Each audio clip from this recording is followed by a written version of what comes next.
शुभ प्रभात। Swami Vivekananda rock memorial यानी कन्याकुमारी का वो अध्यात्म साधना केंद्र आज बहुत सुर्खियों में है, क्योंकि प्रधानमंत्री नरेंद्र मोदी अपने सारे चुनाव प्रचार को करने के बाद 3 दिन वहां साधना और ध्यान के लिए चले गए। तो ऐसी खास बात क्या है उस स्थान पर, उसका वैज्ञानिक, उसका आधार क्या है, उसका इतिहास क्या है, क्या उसका कोई धार्मिक महत्व भी है, और विवेकानंद केंद्र मतलब कोई स्टैचू है या कुछ और भी, इस विषय को हम थोड़ा सा जानते हैं। जिस स्थान पर विवेकानंद जी का वह जो रॉक मेमोरियल बनाया है, उस स्थान को कहते हैं श्रीपाद शिला। श्रीपाद शिला कहते हैं। पार्वती जी ने वहां बैठ करके और भगवान शिव की आराधना की थी, ध्यान किया था, उनका स्मरण किया था, जिसकी प्रसन्नता से उनका भगवान शिव के साथ विवाह हुआ था। यानी वह स्थान पार्वती का मनोकामना यानी मन इच्छा प्राप्ति का के लिए साधना का स्थान है। वो श्रीपाद शिला, हजारों वर्ष पहले उसका नाम श्रीपाद शिला पड़ा। जब स्वामी विवेकानंद आध्यात्म की तड़प में घूम रहे थे, तब उनके गुरु स्वामी रामकृष्ण परमहंस उनको मिले, और मिलने के बाद उन्हें जब वो ज्ञान हुआ कि भाई मुझे अध्यात्म के लिए काम करना है, तब तक उनके गुरुजी की मृत्यु भी हो गई थी। अभी उनके जीवन में कुछ स्पष्टता नहीं आ रही थी, मुझे करना क्या है। बहुत बेचैन थे, बड़े तड़पते थे, बहुत तड़पते थे, बहुत बेचैन थे। और उस समय पर भटकते भटकते घूमते घूमते वो दक्षिण में गए, और उन्होंने जाना कि भाई ये एक ऐसा स्थान है, वो जो शिला है ये लगभग 1 किलोमीटर से अधिक दूर समुद्र में है। कन्याकुमारी में समुद्र के अंदर 1 किलोमीटर दूर है। मैं वहां गया हूं, मैंने उस जगह को देखा है। जब ये सारा स्पष्टता नहीं थी, बहुत चिंता थी, बहुत तनाव थी, होना क्या है, तब तक वो विदेश यात्रा करके आ चुके थे। यानी वो अमेरिका में शिकागो की यात्रा करके आ गए थे, जिस धर्म संसद के कारण से दुनिया में एकदम विवेकानंद का नाम सारी दुनिया के अंदर विश्व पटल पर आया था।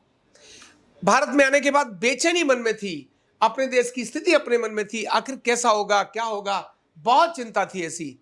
उस विचलित मन के लिए स्पष्टता की कमी होने के कारण से कहां पर जाऊं, क्या करूं, ये देखते हुए उन्हें ध्यान में आया कि ये श्रीपाद शिला है, ये मुझे वहां जाना चाहिए।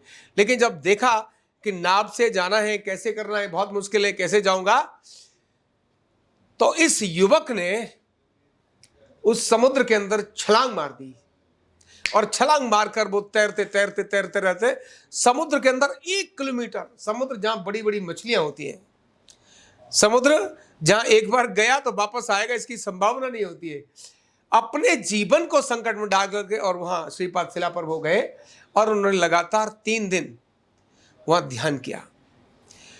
विवेकानंद जी ने जब 3 दिन ध्यान किया कंटिन्यू उस शिला पर बैठकर, रात और दिन, मछुआरे आकर देखते थे, अरे तुम यहां क्या कर रहे युवक। तो उन्होंने मछुआरों की तरफ देखना, उनको मुस्कुराना और प्रणाम करना, और बस इतना ही, क्योंकि मछुआरे तो घूमते ही थे। जब ये जा रहे थे तो मछुआरों ने कहा हम तुमको बचा लें, डूब गए क्या। बोले नहीं, छोड़ दो, मरना है तो मर जाऊंगा, जो भी होगा देखेंगे, मुझे वहां पहुंचना है।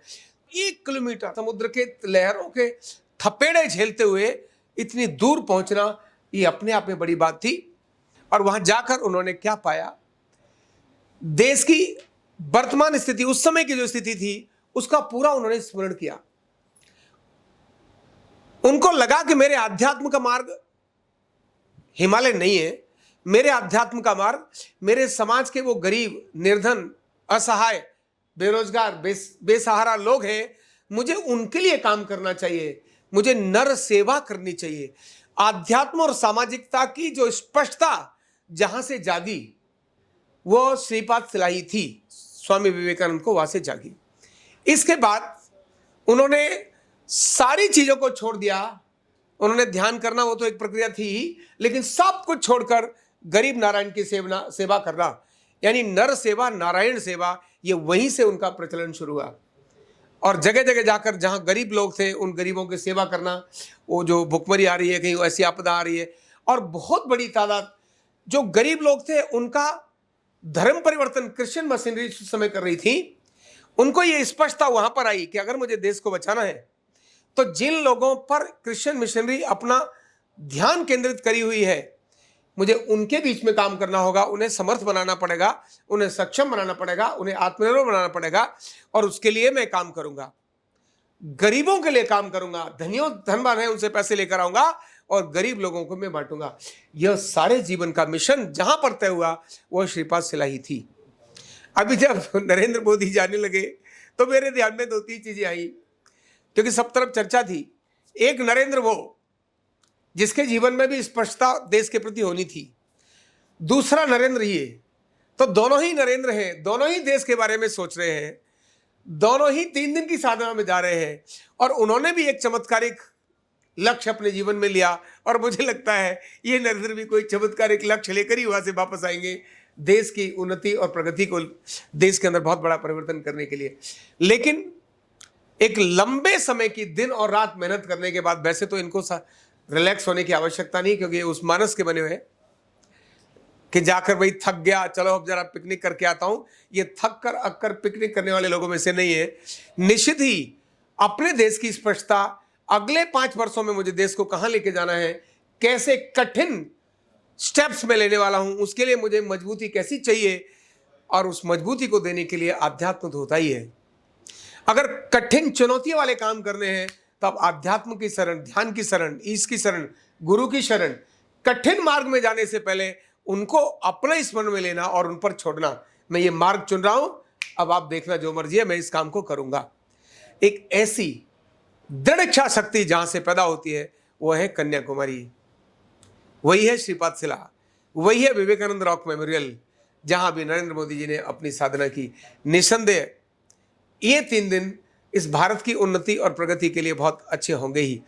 इसलिए आध्यात्मिक और सामाजिक स्पष्टता और उसके लिए काम करने की प्रेरणा यह देता है स्वामी विवेकानंद रॉक मेमोरियल, जिसको श्रीपाद शिला के रूप में जानते हैं।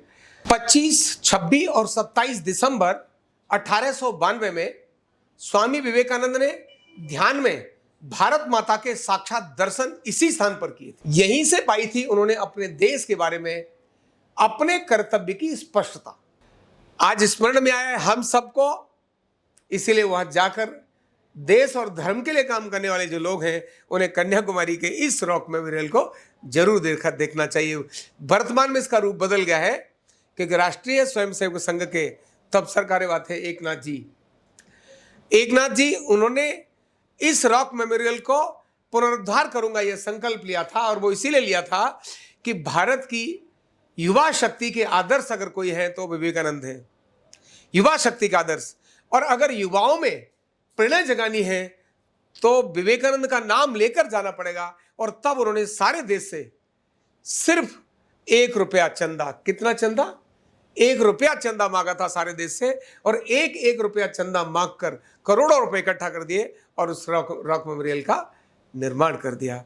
इसलिए ये स्थान ऐतिहासिक भी है, धार्मिक भी है, सामाजिक भी है, और प्रेरणा का बहुत बड़ा स्रोत भी है। बहुत बहुत धन्यवाद।